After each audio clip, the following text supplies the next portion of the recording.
This question takes us all over the passage. It's a giant mess. There's so much dense science. And so our job is to keep it really simple. Use dumb summaries. Trust that the easiest thing is probably the right thing to think about. Okay, so what do I mean by that? Well, let's start with the question, right? QLC method, we got to start with the question, and it does tell us to go somewhere, line 42, so we better understand what's going on over there, okay? The authors state that a certain hypothesis can be tested by a trial. Based on the passage, which of the following is a hypothesis the authors suggest be tested in a trial? So what's going on at line 42? So it's the beginning of this paragraph here. It says, this hypothesis can be tested by a trial wherein a small number of commercial honeybee colonies are offered a number of pyrethrum-producing plants as well as a typical bee food source such as clover, while controls are offered only the clover. Okay, so what's going on in this hypothetical experiment? They're putting the pyrethrums in the bees versus not. That's really it. So all my dumb summary is going to say is that this has to do with pyrethrums. I don't really know what they are.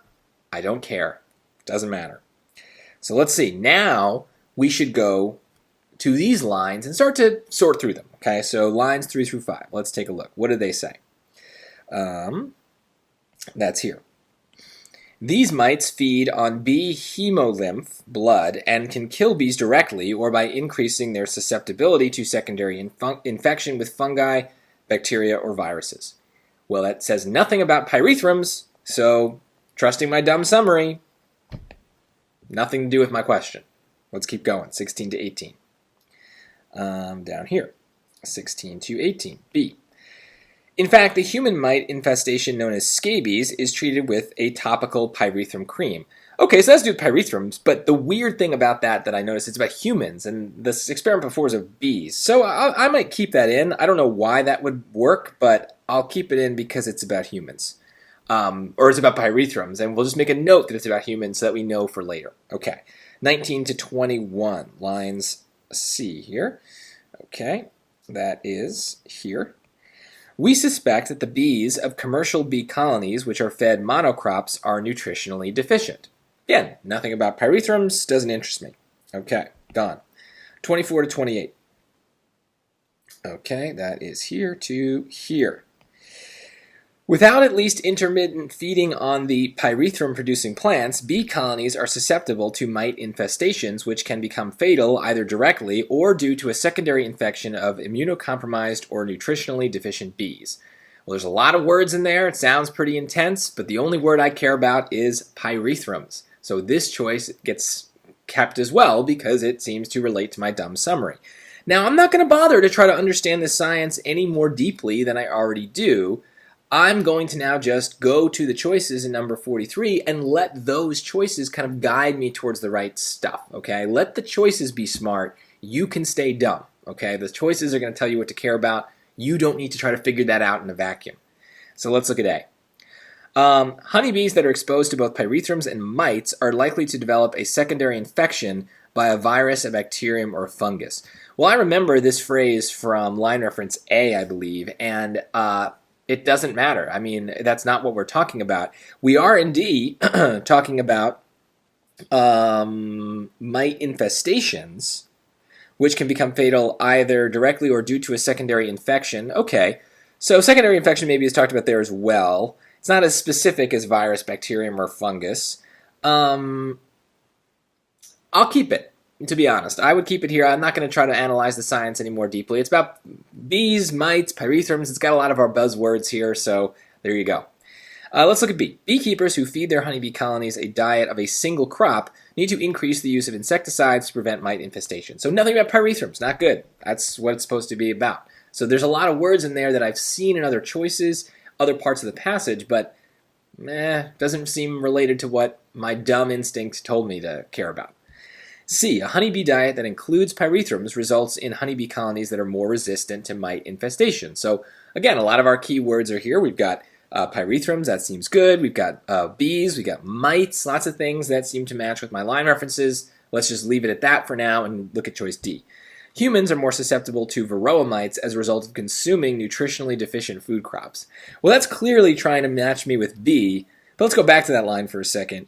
In fact, the human mite infestation known as scabies is treated with a topical pyrethrum cream. Well, there's some connection between pyrethrums and mites, but this choice is going way beyond that and talking about what people eat. That's not in line reference B, so this is unrelated.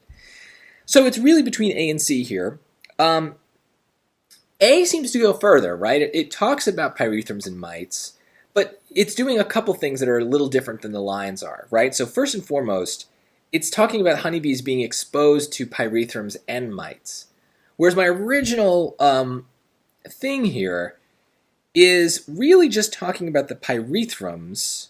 And then I guess if we read one extra line, mites could then be introduced to each hive with note made as to the choice of the bees and the effects of the mite parasites in the experimental colonies versus control colonies. So I guess they're giving them the pyrethrums to test how that affects the mites. And so those two pieces are going to be in choice C, whereas choice A is starting to get beyond that and talk about viruses and bacteria and fungi. Like, it's just going too far. And so that's a general rule of thumb for the SAT is, and this is why we like to stay dumb and not get too smart, is the dumb choices are right because they're a lot weaker. You know, they don't say too much. The smart choices get us in trouble because they go beyond and they use a lot more science than is actually there. And so that is stuff we still need to check, but a lot of times we're going to find that the choice that says less is actually right. And that helps us when we're stuck between two, is pick the thing that seems a little bit weaker, that doesn't go as far. And that does match with D, right? D. Yes, and let's just look at it again. Without at least intermittent feeding on the pyrethrum-producing plants, bee colonies are susceptible to mite infestations, which can become fatal either directly or due to a secondary infection of immunocompromised or nutritionally deficient bees. So that's the thing, is they see that there's a connection between the pyrethrums and the mites. That's what line reference D is saying, or they think that that might be the case. And then in line 42, they're saying we have an experiment, this is how it's going to work, where we test how pyrethrums affect the mites. And that's pretty simple, and that is exactly what choice C says. And that matches with D. So it's tricky.